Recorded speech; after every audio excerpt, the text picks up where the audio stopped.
Ladies and gentlemen, welcome back to another Sit Downs with Charlie Brown. I'm your host, DJ Charlie Brown, and joining me, as you can see to my left or right, I can't do directions, I apologize, is my lovely brother Joe. What up, Joe? Hi.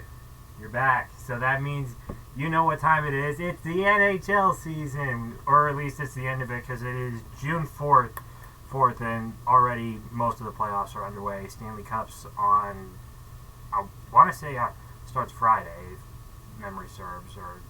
I think it's Saturday. Okay, yeah, then that's my bad. So, yeah. Anyway, I figured I'd bring you back on so we can break down the season, the good, the bad, the ugly, all that fun jazz as we usually do. So, you ready to get started with this? Sure. Alright, first up is Anaheim. Another season that just kind of went down the drain for them. Besides Vetrano and Terry, they lacked a ton of missing stuff. Carlson had a sophomore slump. Gibson's way beyond unsalvageable, and Zegras, I think he might be traded. Like, with a ton of RFAs, they need to make serious alterations to this team. I think this might be a team that gets blown up because it's getting stagnant there. So, and they're at the bottom of the league. Exactly. Like, what do you need him to do? Like, it's clear nothing's working. You're not going to salvage this. So, yeah. Arizona. Now, this one, it's kind of hard. It's a sensitive one to talk about. In regards to their season, I thought they did okay, barring their end-of-season collapse. You know, Schmaltz, Maselli, Cooley, Gunther, and Krause took big steps. Had a couple bounce-back guys. You know, Clayton Keller's Clayton Keller. But I feel like the big thing we're going to be talking about is this is going to be the last time we even talk about the Coyotes. Like, them, the Arizona team. The team them as the Arizona Coyotes, I should say, because they are moving to Salt Lake City, which, you know, it's tough seeing a team get ripped, but the whole experiment in the desert was just a mess, especially under the Maruello tenure. I don't know how well you followed it, but it just seemed like all signs were pointing to that this wasn't sustainable. So yeah, it just seems like broken promises is what caused them to leave. Yeah, but you know, hey, I definitely think they could get progress in Salt Lake City. You know, the new ownership group, they have experience running the Jazz. I do think that they have a strong piece because, like, what they have a pick in every round. They have like 2 or 3 picks in every round in this draft. So it's like they're going to be setting up for the long haul. So they're definitely Utah's getting getting a very bright team, but it's just a really messy situation. So now the Buffalo Sabres. God, I think is just I think this is another end of the era for the Sabres, just because it wasn't even something they did. They just lacked true identity, you know, and it didn't help that they were in a Thunderdome division, but, you know, they traded off Middlestat, Akospo, Johnson, and a lot of the old guard. Well, they still have they have Tage Thompson, they have Tuck, Krebs, Dahlin, Byram, and more promising players in the system. I just don't know what they want to really be going forward, especially since they hired Don Granato to be their next head coach. It just doesn't feel...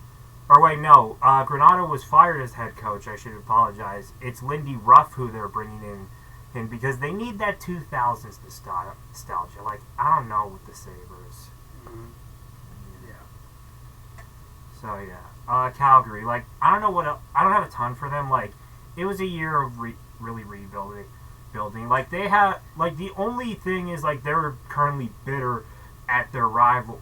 At the teams in the Stanley Cup Finals, just because of the sheer fact, the reasons. But, you know, this is mostly just prospect watching for them. Like, they had decent goaltending, even if Markstrom, Vladar, and Wolf were all kind of middle of the pack. But I don't know. Like, they got a long way to go. That's all I'll really say with Calgary.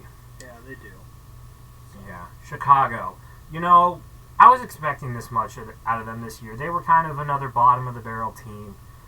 Just because, like, here's the thing. Just because you got Connor Bedard doesn't mean he's magically going to waltz in and fix this. Same with, and I'm calling you out for the football fans, Caleb Williams ain't fixing the Bears. I'll tell you that much. But here's the thing. Like, you know, the offense isn't an issue. Bedard and Philip Kurashev are going to be helpful to the new core. You know, they lack a lot of depth, particularly in the defense. They don't have a really good goaltending situation, but, you know, they got another batch of prospects. They got the second overall pick, which is not a good thing, but at least for Wild fans. But They're tanking. So. yeah, they're tanking. They're tanking. Like, they got a long way to go. So, yeah. But yeah, Columbus. Like, this team was screwed. I personally believe this team was screwed from the moment the whole Babcock incident came out. It just sent them into panic mode the entire year, and as a result, they just are completely stripped. I think they're going to probably be looking to try and retool things on the fly because they have a core. Like, Johnny Hockey and Boone Jenner are decent. You know, they have Bean, Sillinger, Johansson, Marchenko, David Jiricek. You know, they got guys there, but I think they just need direction, like proper direction, which, you know, they got rid of Jarmo Kekalainen, which I think was good, and in his place comes Don Waddell from Carolina. I do think that, you know, he's going to come in, he's going to bring a lot of better structure. I think they really need to hit a home run on their coaching hire, because I don't think so, because it's clear Babcock was a disaster, so they really need, I don't know, like, who do you think is the best coach on the market right now? Like, head coach wise? Head coach wise, because my thought is Boudreaux, but I don't know if he wants part of this. I think Boudreaux would only want a team that he could take to the playoffs. Yeah, and I don't think Columbus is that yet. So, yeah, I think it'll probably be an up and comer. So that's just my thought. Oh, we hit it. Okay. Detroit. Now I know people are going to jump on the Detroit falling short again, but they didn't do much wrong in my honest opinion. You know, Raymond, Larkin, and Fabry all had all great seasons. DeBrincat and Kate were solid bounce backs. What was their downfall? Looking like goaltending. Alex Lyon isn't a full-time headliner. James Reimer is cook, and Ville Husso is not the answer.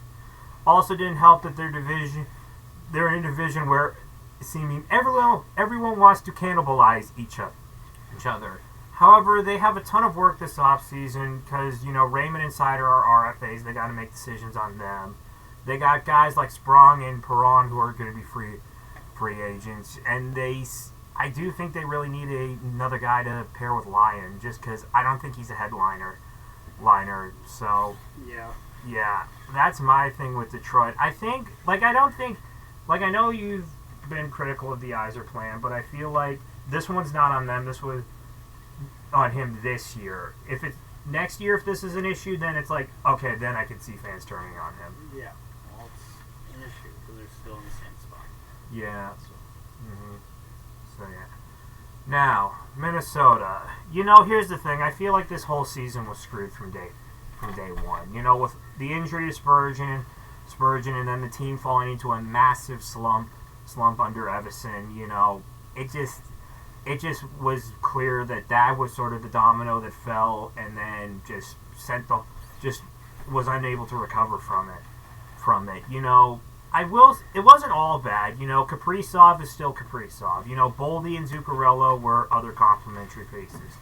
More importantly, what I liked was seeing a lot more of the youth. Faber, I think it's clear that that Guerin made the right call getting him in the Fiala trade. Rossi has been taking a bit, but I think he's getting there. You know, you have Marat Kunstidanov, Liam Ogren, Jesper Wallsped making their debuts. I do think, well, they had to sell guys like Duhaime, Dewar, Maroon, and Addison. Like, did you really see those guys being in the future of the plans? Yeah, but, like, the best players that they could have traded were the ones they extended. Mm-hmm. And now it's kind of handicapped them. Yeah.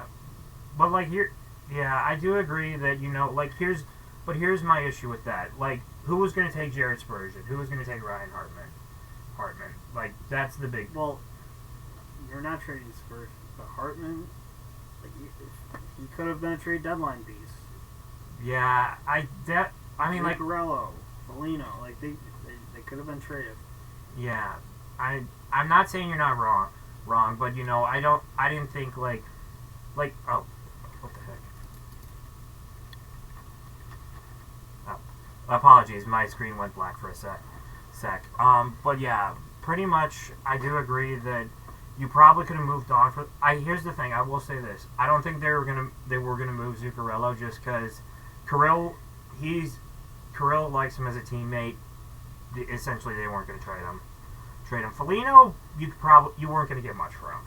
So, I don't know what the asking price is for those guys, especially their contracts. But here's the thing. Like, the bright side of all this is one more year. One more year of the Parise and Suter buyouts, and then we're free. We have financial flexibility. But honestly, I don't really know. Like, here's the thing. I do think that Guerin's going to have a lot to do this offseason because I think from where it is, they're going to extend Faber, which they kind of need to do that. Mm-hmm. And then Fleury, thankfully, like goaltending-wise, I think they need to figure out what we're going to do with Gus because Fleury's coming back another year, and I think Wallsted's ready. So with the drafts in I think this weekend, not this weekend. Again, like in 2 weeks, I guarantee you he probably gets moved at the draft. So yeah. Montreal. Progress is being made on the rebuild at least. Suzuki, Caulfield, and Slafkovsky took massive steps. Matheson, Newhook, and Monahan all had bounce backs. I think main issues this season were injuries to core contributors, Josh Anderson kind of being an anchor, Brendan Gallagher. I'd say, here's the thing. Right now, they're just kind of stuck in neutral. Like, I think realistically, they still just need more time.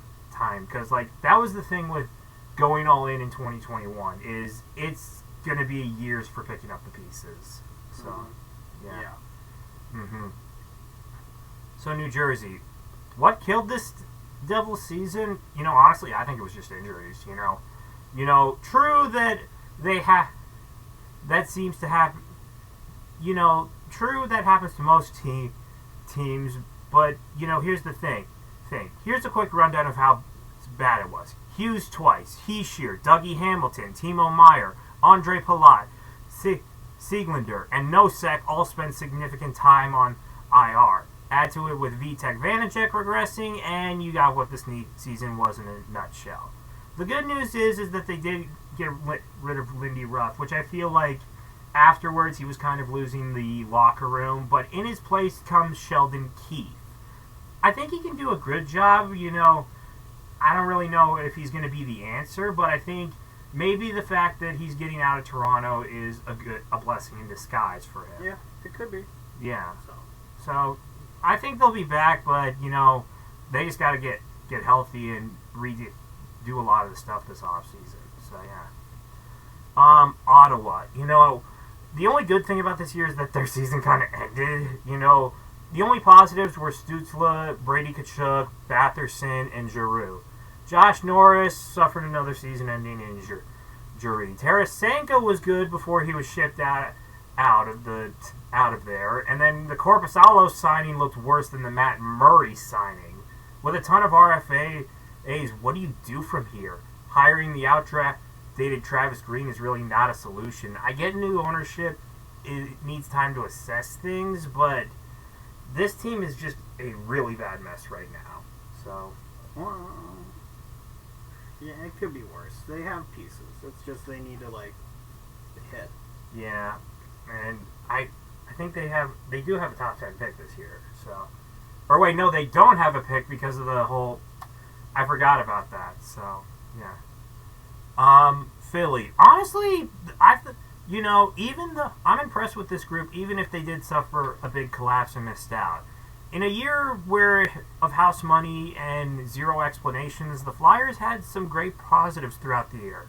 Konechny, Tippett, Farabee, Sandheim, Lotkin, and Couturier all proved they could be future pieces of this team.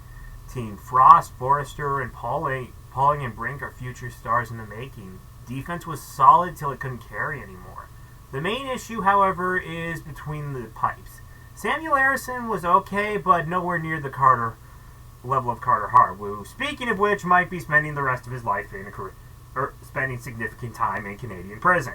So, yeah, Torts is known for having a short shelf life, but I think he's really found a home in Philly. It's going to be interesting going forward. Yeah, I think they're pretty good stops, so hopefully they can get there. I think the big thing for them is they got to get Matvei Michkov as soon as they can possibly can. So yeah. Pittsburgh. Now, honestly, this is kind of what I expected for them going into the season. They were going to miss out. It was mostly Sidney Crosby doing a carry job with a 42-goal, 50-assist, and 92-point season. Malkin, Rust, and Letang have met massive declines in their usual production. The Erik Karlsson trade doesn't look to be working. Goaltending suffered massive aggression with Tristan Jarry and Alex Nedeljkovic trying to stay alive. My big question is, where do you go from here? They're slammed up against the cap. They don't really have a future with a lot of their draft picks. It's like, while Jeff Carter leaves, where do you go from here, Pittsburgh? Well, as long as they have Crosby and Malkin, they're competing. Yeah, I get that, but I think there's going to have to be a tough question to answer. Like, there's going to be a time when they don't have Crosby, Malkin, and Letang anymore. So I think you got to start. I think realistically you got to start stockpiling draft picks. So at some point, yeah. The San Jose Sharks. Good Lord, this team was one of the biggest dumpster fires in the league. Besides Zetterlund and Granlund, there was literally nothing. Losing game after game after game. Then came the trade deadline, and they shipped off Anthony Duclair. Now here's the kidding. At the deadline, I get trading off Duclair, but why Thomas Hertl? Especially to Vegas. Why? I just don't get that. But then Couture suffers a season-ending injury. But you know what? In the end, I think it was all worth it. Because you want to know why? Not just to the fact that Eklund and Musty have been making noise in the AHL, and Will Smith actually inked his ECHL. It is you guys got the first overall pick. You got Backlund Salbrini. Congratulations. So the rebuild for the Sharks is about to get a huge jolt in the arm. So they're going to be interesting in the next few years. So yeah. Yeah. And you can say more, Joe. Like, I know. I know, people. I'm just trying to kind of hitting on a lot of the points. Yeah, I know. I talk a lot. So if you want to add stuff, feel free to. So yeah. St. Louis. I'm in two different stages with St. Louis, and for very different and valid reasons. Robert Thomas, Jordan Kyrou, Brandon Saad are continuing to be a threat to this league. They also had, Jake Neighbors and Alex Turpachenko show flashes of what could be something special.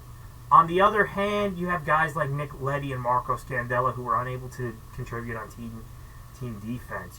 They had, Binnington, I will admit, wasn't a massive hothead this year, but he didn't have a good season. I'll say that much.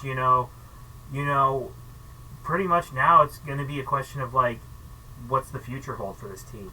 They have guys like, they need to keep guys like Perunovic if they have hope for the future. Where do you go? They'll be back soon. It's St. Louis. Yeah, it's the Blues. So, Seattle. I got a lot for this one. It seems like last year's resurgence kind of came with a bit of a hangover.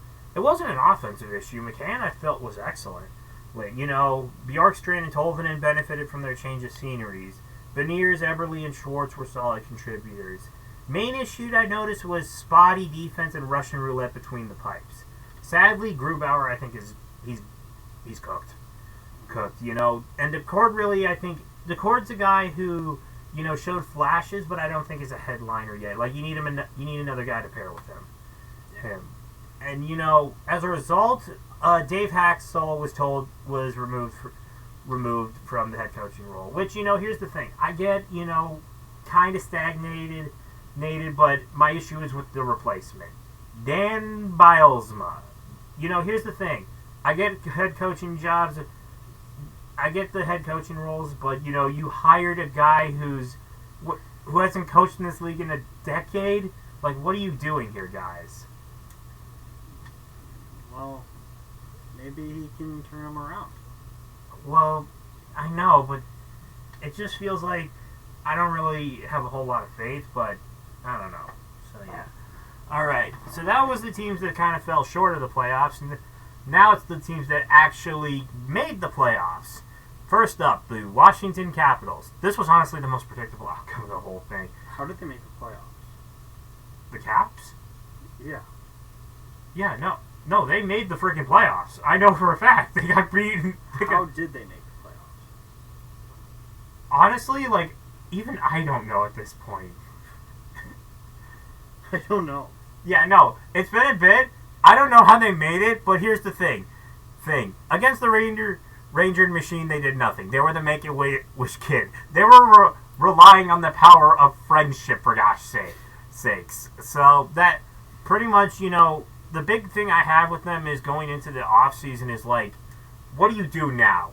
Now, you made it into the playoffs. What do you do? You have no future. You have... He's going to break the record. That's what matters. You mean the guy who's regressing massively? Oh, God, God, you better hope that you can find a future. I don't say... Honest opinion, I don't think they care about winning the cup anymore. I think they're more concerned about Ovechkin breaking the record. Yeah. Wouldn't shock me. Wouldn't shock me. So, yeah. The next team that kind of fell out was the Islanders. You know, I would give them credit. I thought they would miss out, but they proved me wrong under the Patrick Waugh regime. Truth is, they just kind of ran out of gas and ran into a buzzsaw. So against Carolina, they could muster up somewhat of a fight, but ultimately fell to the storm. Similar to Washington, they're kind of just stuck right now, and it might be considered to do a soft reset of things, try and shake things up a bit. Yeah, I think the coaching change Yeah, helped. but I feel like long term, I think they could probably shift some guys around just because it doesn't seem like the same formula is going to work. This is going to be a repeated trend of where you sneak in, you get your butts kicked first round. So that's my thing with them. You know, all right. So the Tampa Bay Lightning. You know, personally, this just seems like the end of an era for a once great stretch. You know, reality is never easy to embrace, but I just think a lot of good things come to the end. Years of cup chasing has caught up to the Lightning, and it showed this series. Against Florida, they just couldn't keep up. You know, the core of Kucherov, Point, and Hedman couldn't really carry like they used to, from what I at least saw. You know, Vasilevsky is dealing with the dreaded injury bug on numerous occasions. You know, the $1 million question now, Steven Stamkos, there's a big chance he's probably gone. So, yeah. Well, it hurts. Here's the thing. They were the lucky ones as they got back-to-back cups, 3 finals appearances, and more accolades. Or, you know, here's the thing. They could just... here's the thing. I feel like they are kind of deluding themselves a little bit because, remember, they traded for Ryan McDonough again. Like, is he seriously going to help fix it? Is this just trying to relive the glory days? Well, that's what Chicago did. And look what they got them. So, 20 years, like what, 10 or 12 years of misery. So, yeah. But I want your thoughts. Like, do you think Stamkos is done? Or as a Lightning player? I think they have to try and find a way to bring him back. Mm-hmm. I just don't know if they can. So, yeah. So, now the fun one. 3 words for you, Leafs. Launch the nukes. Okay? I'm sorry, but this is an inexcusable and borderline insanity for what they are doing. It's not the fact they lost in a 7-7 again or came back down 3-1. It's the fact they lost another goddamn Game 7 in TD Garden to the Bruins. That's the big issue here. You were warned, but this time might have serious implications. You know, Sheldon Keefe was already chucked out the door, and in his place comes Craig Berube. But here's the $1 million issue. They have guys like Brody, Bertuzzi, Muzzin, and Samsonov hitting free agency. The fan base already wants Mitch Martin traded, so, which I don't understand. Did you not learn from Larry Murphy? You know that if you trade him, he's probably going to go win a cup, right? That's what's going to happen. So, but yeah, I don't know. I don't know. What's your thoughts on this, Joe? They deserve it. Yeah, Leafs talk so much, and it's like, bruh, you lost the Game 7 to Boston again. But yeah, the Winnipeg Jets. Even for it being a great year, this series proved a massive flaw in the Jets. I do really think they need to overhaul their roster, because the Avs were without a quality netminder, and they still managed to mop the floor with you during this series. Well, they have no one hitting the market this year, then I do really think you need to make a shakeup or something. Just because, running it back with this squad, I don't really think is going to get you over the hump. Especially with the West, with how the landscape of the West is, I don't really know. I agree with probably letting go of Rick Bowness, but stepping in is Scott Ariel, so I don't really know. So, yeah. Well, we'll have to see what they do. Yeah, definitely. The Kings. This was a year they needed to break through, and they failed miserably. Use the excuse of Edmonton being a different breed, but where did the team go? There was little fight for them in the entire series, and it showed in spades. Now you get to strap up for an offseason of huge proportions. You locked up Kopitar, you locked up Dubois, Fiala, Kempe, Moore, and Denault long term. You have Byfield, Grunderstrom, Arvidsson, Lewis, and Lizotte, and Kaliev to sign. You also need a netminder, as Talbot is going to be gone, and Dell is not the answer. Good luck, Kings. Also, no take-backs for Brock Faber. So, yeah. Pretty much, Nashville. As much as I really want to grill them, I honestly can't for this. It was a year. In order to take the next step, a team needs playoff experience and failure. Nashville is close, but they are not truly there ready yet to take the next steps. However, I guarantee Barry Trotz will definitely be busy this offseason to help improve the team. He just traded off McDonough for more picks, so pretty much, yeah, that's all you can really say. I didn't pay a whole lot of attention just because, I feel like this is just the learning year for the Predators. Yeah. So, yeah. Okay, the Vegas Golden Knights. I had no horse in the race, but honestly, I'm kind of grateful that they're gone. It's not the fact that they found the infinite money glitch with the LTIR. It's more that I don't like their fan base. But in all seriousness, you learn. This is why going back to back's never easy.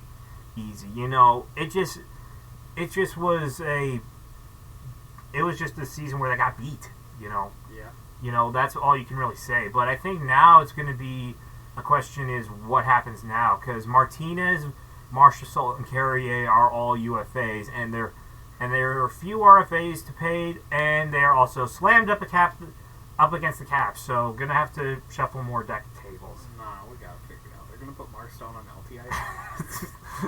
Yeah, they'll put Mark Stone on LTIR in the offseason.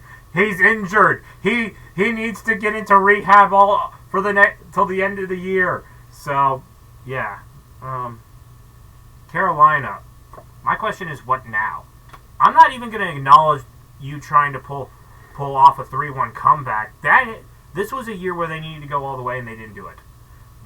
And you chose to set yourselves on fire in the literal terms. Now you wonder what the future holds, because, Gensel, Timonen, Shakay, Pesci, Burke, and Nosen are all hitting the open market. The RFA includes guys like Natchez, Suzuki, and Drury, and big words that Natchez might be the guy on the chopping block to get traded. The good news is you were able to extend Rod Brindamore, because I feel like you need that guy. He's one of the best coaches in this league, and you can't lose him. Losing Don Waddell sucks, but I feel like they kind of have most of the rest of their core set. And Brindamore's proven that he doesn't matter what kind of player you are, he can find a way to work with you. So, yeah, it's just, I'm frustrated because this is probably going down as one of the biggest what ifs in what ifs. So that's pretty much my thing with Carolina. So, yeah. Boston, I know people look on paper and see it, but this year I felt was kind of a dud for them. True, Boston did get better than we all thought, but in the end, I don't think they have enough. They do. Well, the issue is the center issue, the center thing. I don't, as much as it was. Here's the thing. Well, the experiment of Pavel Zacha and Charlie Coyle appeared to succeed. Do you think that's a long-term solution? Yeah. Okay. I'm not fighting you on that one. But yeah, here's the thing. Against Florida, it just really looked like they were outmatched, and now the big thing is like the goaltending tandem, because having both Swayman, because Swayman's going to be a free agent, I think, if I'm not mistaken. If you can't get him back, I think Allmark's ready for the role, but Swayman's been, I think, one of the headlining guys they've been able to rely on.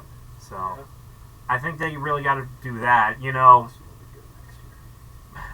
I mean, probably they have David Pastrnak and so many of those great wingers, but I think realistically they need center depth, and badly. So, yeah. Other than that, Colorado. As much as I really want to crap on them for losing, I'm not sure that I can.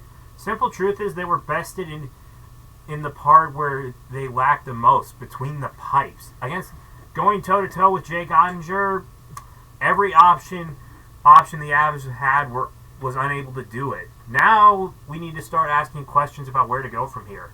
Landeskog, phenomenal player when he's healthy. The key word's when he's healthy. He's been struggling to get back on the ice along with several other guys. They have a ton of RFAs and guys that are hitting the open market. I think they really need to find out what they can use and what they can get for value. Now, here's the thing. I want your thoughts first before I give one final note on Colorado. What? Did you have any thoughts on Colorado, or? I thought they were going to make it back to the Cup final. Yeah. But no. Yeah. One thing I did want to note is, before I conclude, I do want to extend acknowledgement to Zach Parise. He's officially calling it a career after 17 seasons in the league.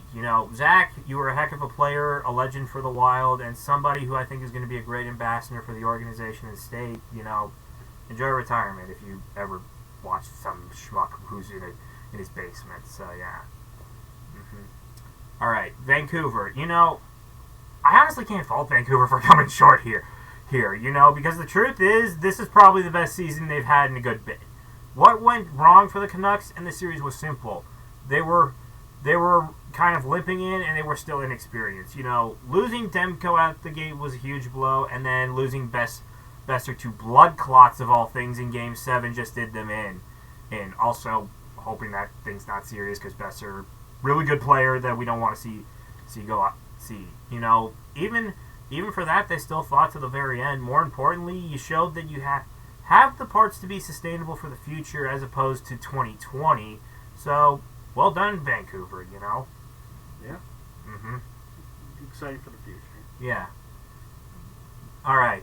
Now the Rangers. As much as I want to continue the idea for the President's Trophy's curse, I really can't for the Rangers. Simple truth is they just came up short and got beat. I really don't know what else to do it. I mean, you can look at it. I think the Rangers have made significant progress. Alexis Lafreniere's taken a huge step in his development. Igor played like a monster for a majority of the postseason. I think realistically they just have a couple decisions to make regarding those two and a few other guys. But I think the future looks really bright for the Rangers. I definitely think they'll be back in a situation like this. I think it's just, it's one of those things where someone's got to lose. You know, it's just a simple fact of that. So. Rangers suck. Well, why do you say that? Because I don't like the Rangers. Okay, that's fine. Fine, you don't have to give me a reason. So now, Dallas. You know... They suck. Oh, yeah, no, these guys suck. Suck. You look up the... I made a video about Norm Green. That's how I feel about that man. As much as I want to say you don't win cups with Peter DeBoer, you know, here's the thing. You want to know what did them in?